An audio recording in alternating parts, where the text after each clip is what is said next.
When I was a child, I wanted to grow up and be an actress. I was telling my parents, look, I'm ready to move to Hollywood and get an agent and get going in this whole acting thing. I went to college at University of Southern California, and I was particularly drawn to documentary films because I loved the truth and the reality of what people go through and what they overcome. I was really young and I didn't have a lot of life experience yet, and in order to be a good filmmaker and a good storyteller, you need life experience. And little did I know I was gonna get that life experience in an enormous way. Come on. Oh, way up there. Come on, Mama, put your little leopard numbers up. On December 19th, 1995, we were standing in the driveway, my ex-boyfriend and I, and we were loading stuff into the trunk of his car. And another car that was coming down the street lost control, came up into the driveway and crushed me into the back of his car. I was pinned between the two vehicles and dragged down the street about 15 feet. And when the cars separated, I fell on the ground. My right foot was up by my head.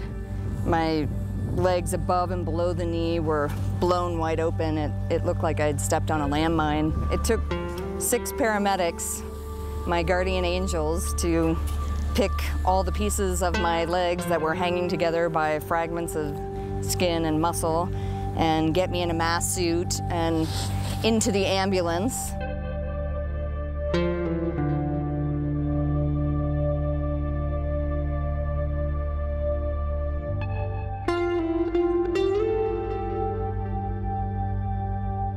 And I didn't want to die. And I asked one of the paramedics if he would hold my hand. I immediately felt his wedding ring, and I said, so, how long have you been married? And I remember just thinking, that's important to me. I want to be married someday, and I want to have a family with my husband. And when I woke up in ICU, my mom was the person who told me. I remember asking her, are my legs gone? And she said, yes, baby, they are.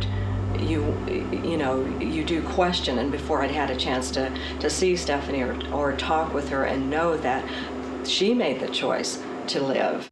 I found out about adaptive skiing very early on. So I called the National Ability Center, and I very clearly remember asking if I could have a really cute ski instructor. Well, all the better. And they said, oh, we have the perfect guy for you. So when I showed up for my first lesson, there was the head coach of the Park City Disabled Ski Team, Marcel Kuonen. And I'll never forget one of our first chairlift rides. Marcel and I were on the chairlift, and he said to me, I hope you're not here for a disabled ski lesson, because I don't teach disabled skiing. There's no such thing as disabled skiing. I was immediately free. Skiing gave me freedom. I was on top of a mountain, I was in nature, I was with a cute ski instructor.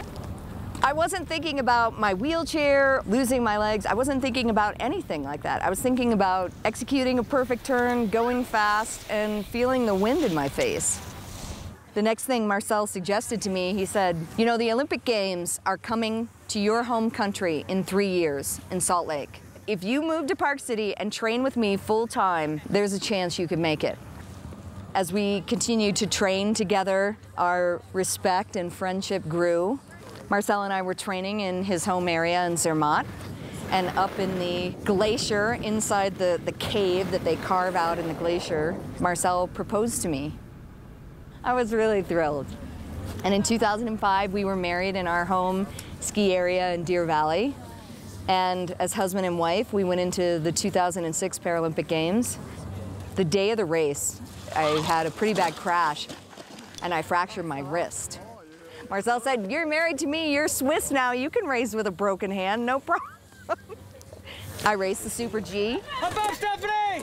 Got 4th place, and the GS, another 4th place. And on the last day, my best event, the slalom, I won.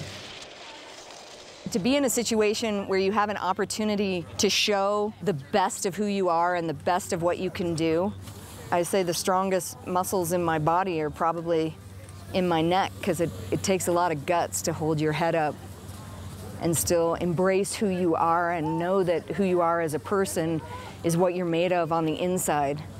And sometimes that looks a little different on the outside, and you've got to be tough and keep it together. I just want to let people know that when you work hard, when you listen to your heart, when you have faith, when you allow yourself to make mistakes, but you get up and do it again, you know, you can make your dreams come true. People say, do you want your legs back? Yes. I would love to go for a run or dance or stand up in the shower, you know, but I wouldn't take my legs back if that meant trading what I have and what I've learned through all of this experience. I wouldn't trade that for anything. And I certainly wouldn't trade my relationship with Marcel. That's the greatest gift I've ever been given. When someone can love you for who you truly are, and you know, that's who I'm married to, and I love him. So my story is a love story. And it's a skiing story, and it's an athletic accomplishment story. And it's also a story of just a human being who was willing to take some chances and dare to dream. So if you're listening to this, I encourage you to do the same, because we're here a really short time on Earth. So don't wait a second more. Go out. Do it. What's in your heart? Do it. So many stories of where I've been, and now I got to where I am. But these stories don't mean anything when you've got no one to tell them to. It's true.